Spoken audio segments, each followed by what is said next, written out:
এই সমস্ত প্রেগন্যান্সি মহিলা তাদের জন্য হালকা সাইড ইফেক্ট বা সমস্যা দেখা দিতে পারে।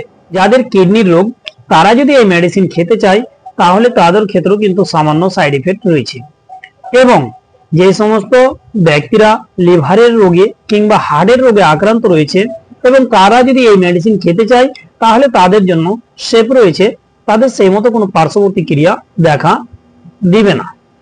আসুন এবার আমরা জানবো যে এই মেডিসিন যারা বাচ্চাকে দুধ পান করাচ্ছে, যাকে ব্রেস্ট ফিডিং বলা হয়, তারা এই মেডিসিন নিতে পারে।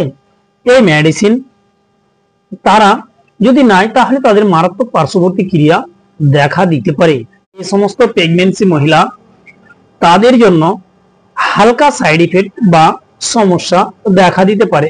যাদের কিডনির রোগ তারা যদি এই মেডিসিন খেতে চায় তাহলে তাদের ক্ষেত্রেও কিন্তু সামান্য সাইড ইফেক্ট রয়েছে।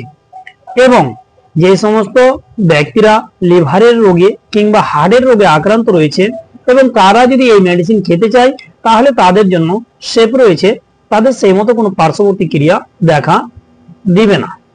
আসুন এবার আমরা জানবো যে এই মেডিসিন যারা বাচ্চাকে দুধ পান করাচ্ছে, যাকে ব্রেস্ট ফিডিং বলা হয়, তারা এই মেডিসিন নিতে পারে। এই মেডিসিন তারা যদি নেয় তাহলে তাদের মারাত্মক পার্শ্ব প্রতিক্রিয়া দেখা দিতে পারে।